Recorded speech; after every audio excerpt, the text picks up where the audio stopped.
Good morning. हम लोग पढ़ रहे थे क्लास 9 का बायो का फर्स्ट चैप्टर जिसका नाम था कोशिका जीवन की मौलिक इकाई। और इसके पहले वाले वीडियो में हमने बहुत से शॉर्ट प्रश्न किए थे और उसके उत्तर भी हम लोगों ने किया था। और यहाँ पे हम आज करेंगे पेज नंबर 66 में, जिसमें 2 प्रश्न दिए हुए हैं। पहला प्रश्न है कि कोशिका की खोज किसने और कब की। तो हम जानते भी हैं, या हम शॉर्ट क्वेश्चन जब आप लोगों को करा रहे थे उसमें इस क्वेश्चन को भी हमने कराया था कि कोशिका की खोज रॉबर्ट हुक नामक अंग्रेज वैज्ञानिक ने 1665 ईस्वी में किया था। उस वैज्ञानिक का नाम था रॉबर्ट हुक और वह एक अंग्रेज वैज्ञानिक थे जिन्होंने 1665 ईस्वी में कार्क की पतली काट के अवलोकन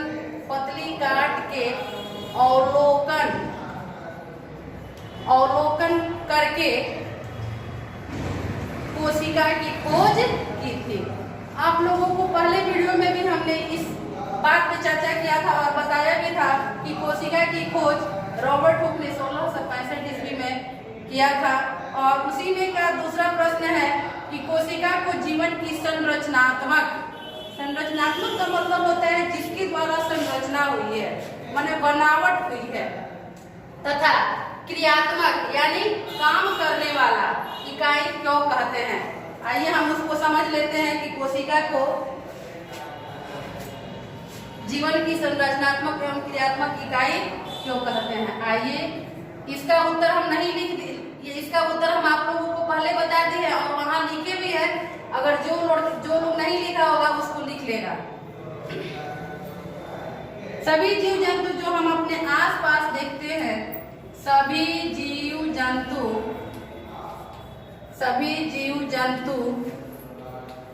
जो हम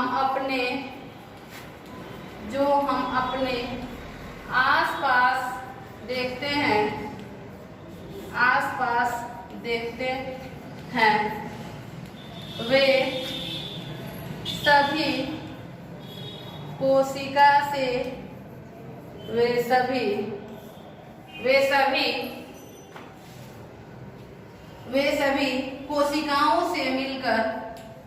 वे सभी कोशिका से मिलकर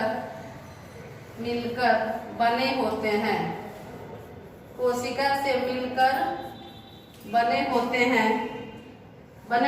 कुछ जीव एक कोषी होते हैं तथा कुछ बहुकोषी होते हैं। कुछ जीव एक कोषी यानी उसमें कुछ जीव एक कोशिक तथा अन्य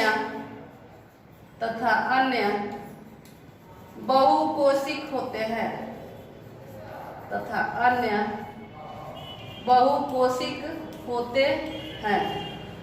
कुछ जीव एक कोशिक होते हैं तथा कुछ जीव बहुकोशिक होते हैं।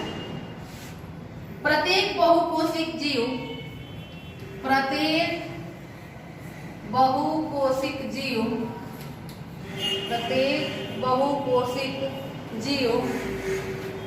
एक कोशिक जीव से ही मिलकर बने होते हैं।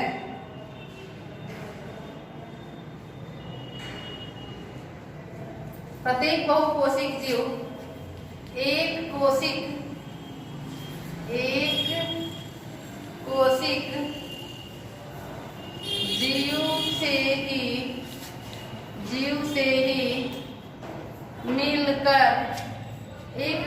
जीव से ही मिलकर बने होते हैं। और जीव में विभिन्न प्रकार की और प्रत्येक जीवों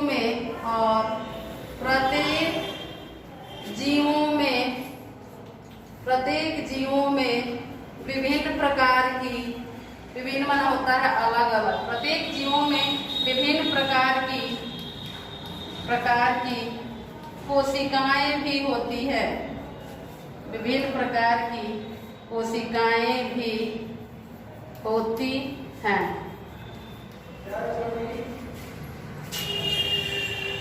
प्रत्येक कोशिका में कुछ मूलभूत कार्य करने की क्षमता होती है जो सभी, अब देखिए पैराग्राफ चेंज करके हम लिख रहे हैं, प्रत्येक कोशिका में कुछ मूलभूत कार्य करने की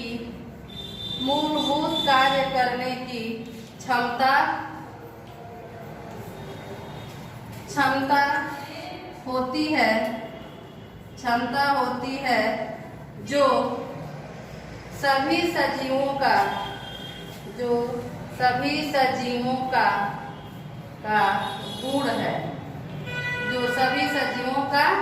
गुण है, प्रत्येक कोशिका में कुछ विशिष्ट अंग होते हैं जो विशिष्ट कार्य करते हैं। प्रत्येक कोशिका में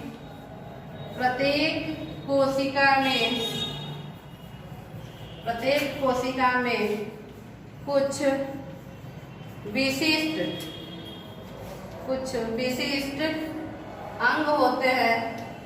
प्रत्येक कोशिका में कुछ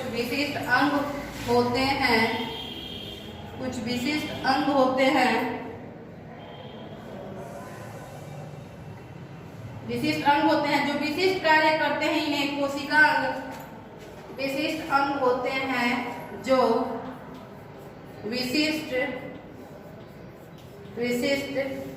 कार्य करते हैं,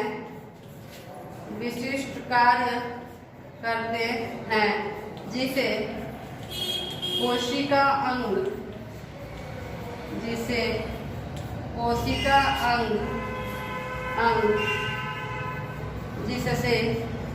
कोशिका अंग कहते हैं।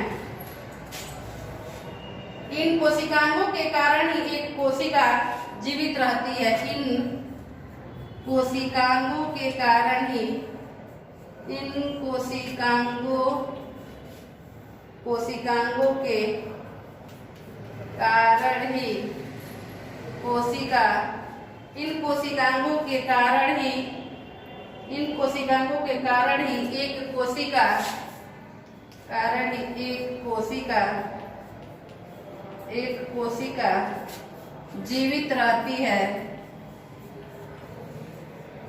एक कोशिका जीवित रहती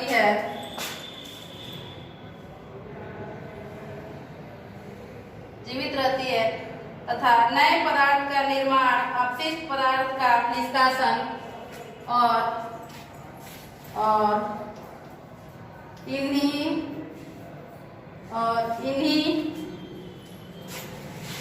विशिष्ट कोशिकांगों के द्वारा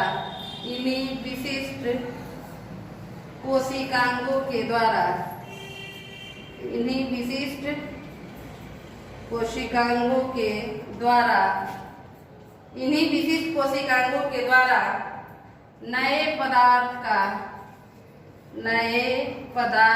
का निर्माण तथा बेकार पदार्थ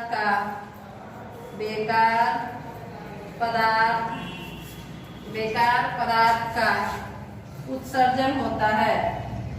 बेकार पदार्थ का निष्कासन होता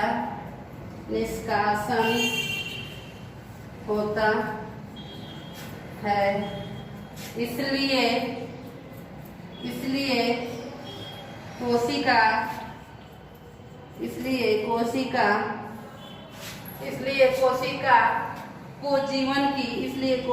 को जीवन की संरचनात्मक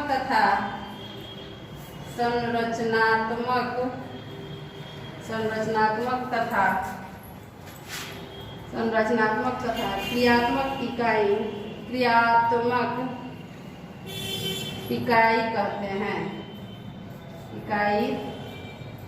कहते हैं। अब है, ये तो था पेज नंबर 66 का 2 प्रश्न जिसको हमने आज करा दिया, और पेज नंबर अब 68 में 2 प्रश्न और दिए हैं, और वह प्रश्न है कि CO2 तथा पानी जैसे पदार्थ। अब हम इसको मिटाते हैं और अगला प्रश्न लिखते हैं।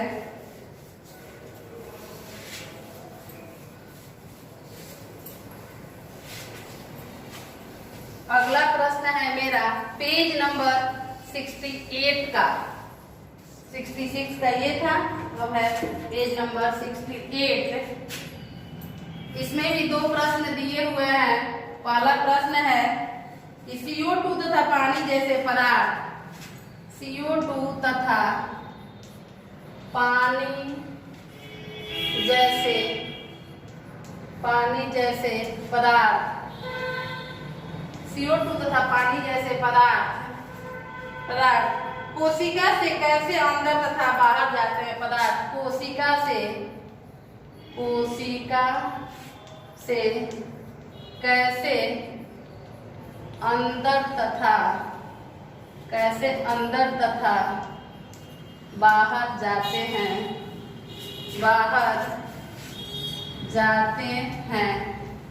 चर्चा करें। देखिए इसमें दो प्रश्न है। एक तो ये प्रश्न हो गया, दूसरा प्रश्न है कि प्लाज्मा झिल्ली को वर्णनात्मक पारगम्य झिल्ली क्यों कहते हैं। तो इस प्रश्न को हमने कल के वीडियो में दिखा दिया था कि कोशिका झिल्ली को चयनात्मक पारगम्य झिल्ली कहे या वर्णनात्मक पारगम्य झिल्ली कहे, क्यों कहते हैं। आइए अब हम इसके उत्तर को लिखते हैं। CO2 जैसे पदार्थ कोशिकीय अपशिष्ट है। आंसर है CO2 जैसे पदार्थ कोशिकीय अपशिष्ट है।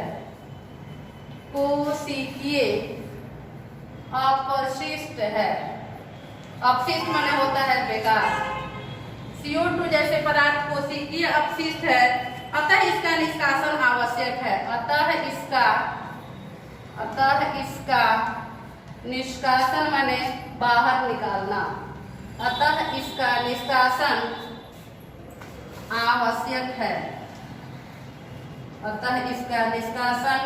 आवश्यक है। जब यह CO2 कोशिका में एकत्र हो जाती है तो अंदर उसकी सांद्रता बढ़ जाती है। जब यह CO2 का मतलब कार्बन डाइऑक्साइड, जब यह CO2 कोशिका में एकत्र हो जाती है,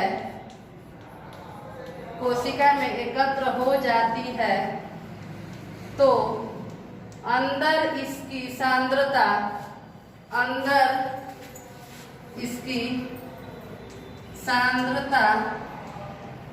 बढ़ जाती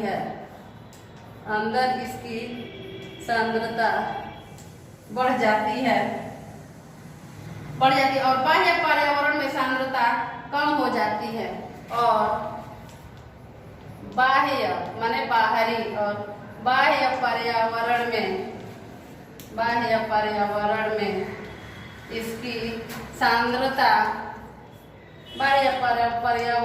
इसकी सांद्रता कम हो जाती है। बाह्य पर्यावरण में इसकी सांद्रता कम हो जाती है। जैसे ही अंदर व बाहर CO2 की सांद्रता में अंतर आता है, जैसे ही अंदर एवं बाहर CO2 की सांद्रता में अंतर आता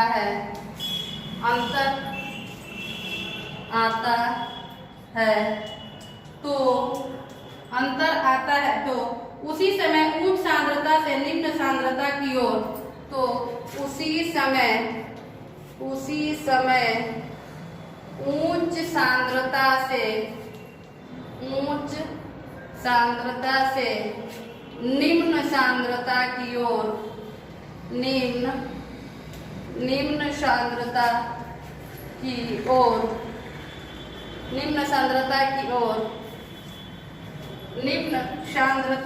ओर विसरण द्वारा CO2 कोशिका से विसरण द्वारा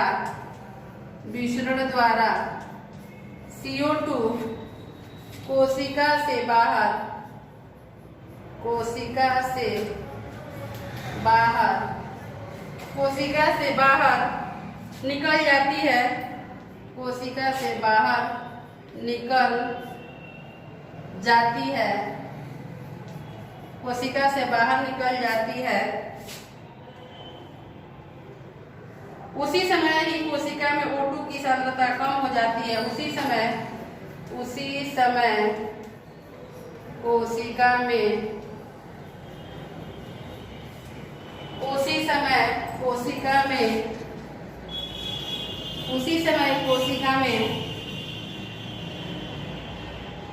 O2 की सांद्रता कम हो जाती है, तो O2 बाहर से कोशिका के, उसी समय कोशिका में O2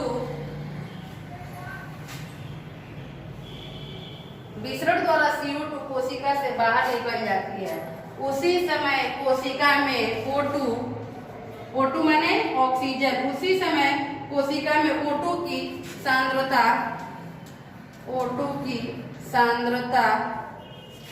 कम हो जाती है, O2 की सांद्रता कम हो जाती है। तो O2 बाहर से कोशिका में, तो O2 बाहर से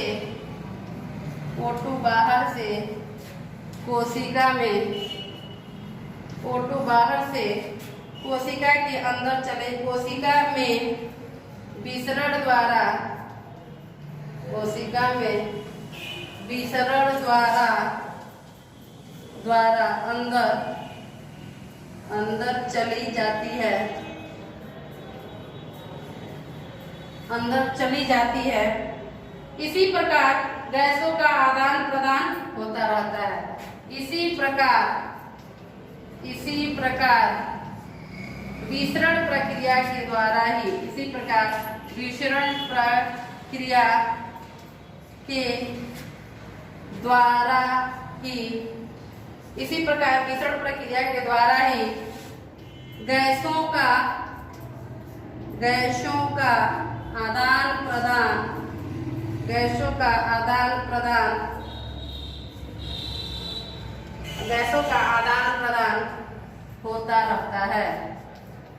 होता रहता है। इस पेज के 2 नंबर प्रश्न हम आपको कल के वीडियो में बता दिए थे, आप वही प्रश्न कर लीजिएगा, और इसके बाद जो प्रश्न है हम उसको अगले वीडियो में करेंगे। तब तक आप घर पर रहिए, सुरक्षित रहिए। धन्यवाद।